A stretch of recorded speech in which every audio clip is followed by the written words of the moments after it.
Hello friends, just wanted to make a quick video detailing how to add samples to MainStage. This may need to happen throughout the season, whether we have sample changes or samples that need to be added for timing purposes or whatnot. So first thing that you're going to do is you'll receive the sample either in Dropbox or Google Drive.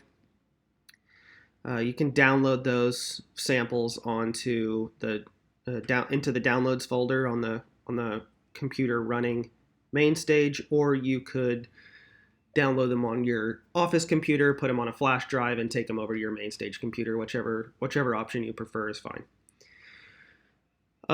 In order to add a sample into MainStage, you open your MainStage session, find the patch that they're supposed to be on during that moment that we need to add a sample. Generally, I have a sampler per movement, so it shouldn't matter too much, but just be sure that you're on the right patch, just in case there is a different sampler. What you'll do is you'll go to your sampler channel strip here, and you'll double tap on EXS24. That's the sampler instrument that's built into MainStage. You'll hit Edit. Once you hit Edit, this big complicated window comes up, and this window just shows all the samples that are being used in the first movement or the second movement or whatever movement you're on.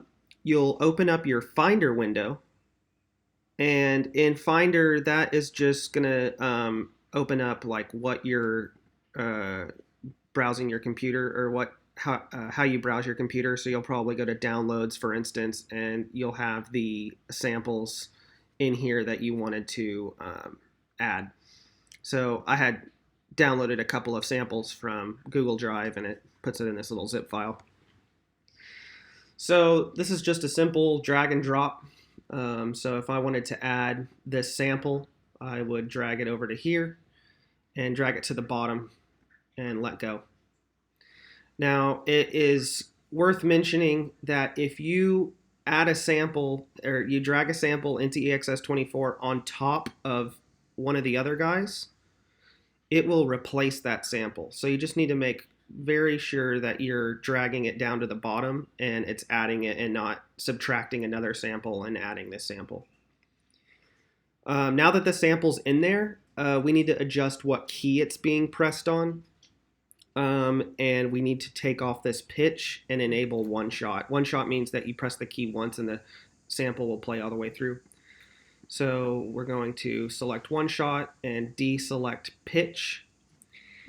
This A10 is a stack. I want this to be added on top of all the other A10 samples. So what we're going to do is find the other A10 sample, which is up here.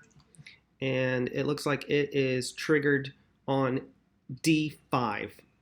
So what we're going to do is go to here, type in D5, enter, and here, D5, enter.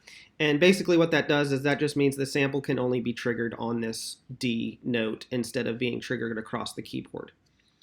So we need to do the same thing down here. A26, well, A26 looks like it's triggered on F#6, and I want this A26 to be stacked on top of it. So I need to make sure that this is F#6 and F#6. This column here, this pitch column, actually does not matter. It's just used if this pitch box is selected, which we do not use, so it doesn't matter too much. So all you need to adjust is these two columns here. So that's pretty much it. So let's say that we needed to add a sample somewhere in the show that isn't a stack. Well, you would just find a key that's free. So in this instance, I've got G free, G sharp up to C7 free, or whatever is within the range of your keyboard. So I would take my sample that I downloaded and drag it into MainStage. Again, select one shot, deselect pitch, and let's say I want this to be triggered on this G6 So I'll go to G6, G6. And if anyone has questions about what this G6 and F#6 means, it is just a MIDI note. So you can see down on this keyboard what it is. Every octave is a number. So C5, C#5, D5, all the way up to C6, and C6, D#, or C#6, D6, D#6, all the way up to C7. Anyway, so now you have an extra sample on this G here that will play. All right, if you have any questions about this or need me to detail anything any further, let me know. But this is how you add samples into EXS24.